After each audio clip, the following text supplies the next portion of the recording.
राम राम साहब, नमस्कार। मैं आपका अपना कमलेश गुजर। और चलो शुरू करते हैं वीडियो को। सब्सक्राइबर तो हमारे 100 के लगभग ही है। वीडियो कहाँ तक पहुँचेगा कहाँ तक नहीं पहुँचेगा, अगर मेरा वीडियो आपको अच्छा लगे और मैं चाहूँगा कि मैंने आपके मन की बात कही है तो इसको शेयर कर देना, ताकि और भी समाज के लोगों को पता चले कि चल क्या रहा है। तो आज का हमारा जो टॉपिक है, हम बात करने वाले हैं एमबीसी गुर्जर आरक्षण संघर्ष समिति क्या कर रही है। और गुर्जर आरक्षण का मुद्दा है, वो गुर्जर आरक्षण है किन परिस्थितियों में है, कैसे अपनी अंतिम सांसें गिन रहा है। और ये बात भी सही है, जब तक हमारा आरक्षण है जो 5% एमबीसी आरक्षण है, जो गुर्जरों सहित 5 जातियों को मिला हुआ है, उसमें 4 जातियाँ और भी है, गाड़िया, लुहार, रेबारी, रायका, बंजारी, बंजारा आदि समुदाय है। उनको भी हमारा ये जो आरक्षण है 5% उनको भी मिला हुआ है। और ये अंतिम सांस इसलिए गिन रहा है क्योंकि इसको नवी अनुसूची में अभी केंद्र सरकार के द्वारा डाला नहीं गया है। और जब तक यह नवी अनुसूची के अंदर डाला नहीं जाएगा, इस पे कभी भी सुप्रीम कोर्ट, हाई कोर्ट रोक लगा सकता है।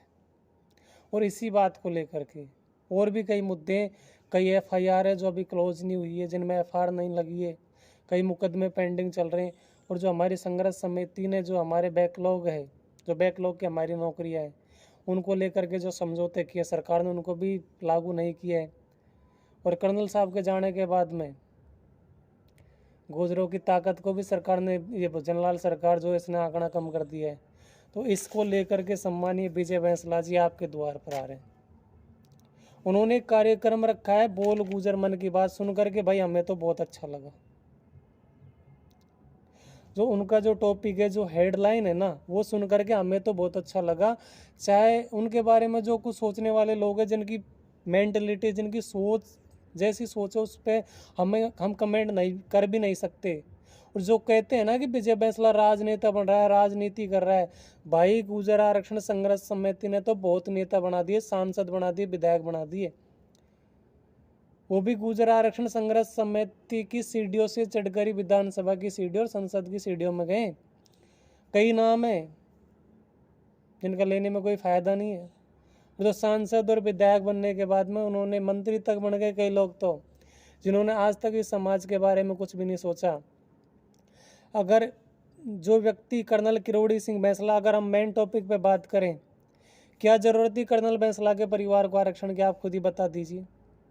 तीनों बेटे अपने अच्छी जगह पे सेट, उनकी बेटी आईआरएस, उनका पूरा परिवार, उनके भाई, भतीजे, चाचा, ताऊ, सबके सब गवर्नमेंट सर्विस में है। तो कुछ लोग कहते हैं ना, उन लोगों को मेरा जवाब है, जो लोग कहते हैं ना कि विजय बैंसला को राजनीति की जरूरत थी, अरे कर्नल बैंसला को तो आरक्षण की भी जरूरत नहीं थी अगर सोचा जाए तो। लेकिन उन्होंने इस पीड़ा को समझा कि मेरे समाज की जो पीड़ा है, उस मेरे समाज में के लोगों को आरक्षण चाहिए। मेरा समाज दर दर की ठोकरें खा रहा है। तुम्हारे भले के लिए, तुम्हारे अच्छे के लिए कर्नल साहब ने आरक्षण का मुद्दा उठाया। उस बंदे को जरूरत नहीं थी सर्दियों में पटरियों पर बैठने की, लेकिन इस समाज के लिए पटरियों पर बैठा था। आज यही समाज बोल रहा है कि विजय बैंसला को राजनीति की जरूरत नहीं थी। हम कहते हैं भाई विजय बैंसला को राजनीति की जरूरत है, क्योंकि ये लाल पगड़ी अगर सड़क पे लड़ सकती है ना, तो विधानसभा में बैठकर भी लड़ सकती है।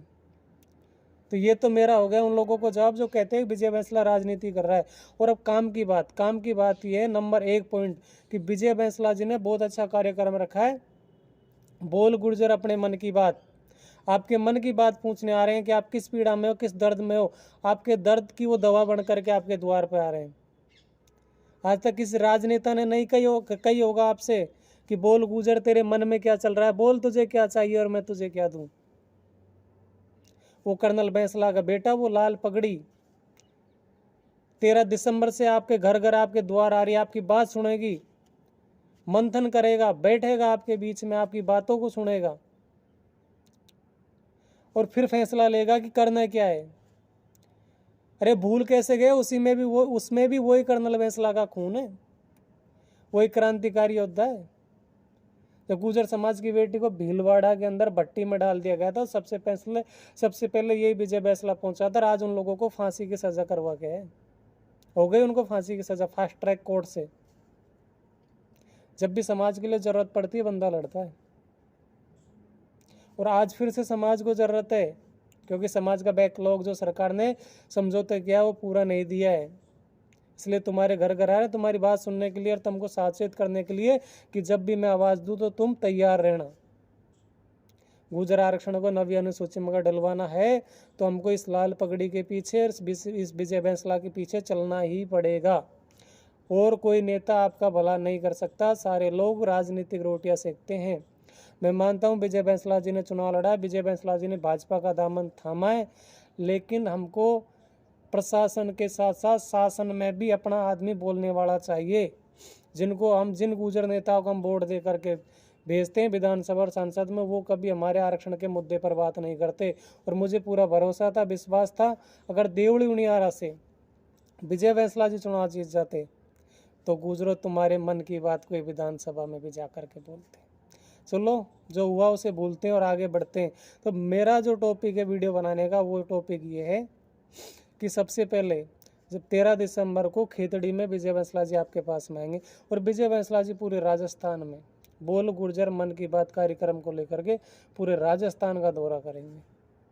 पूरे राजस्थान के एमबीसी समाज, गुर्जर नहीं, पूरे 5 समाज एमबीसी वर्ग के 5 समाजों के बीच में जाएंगे।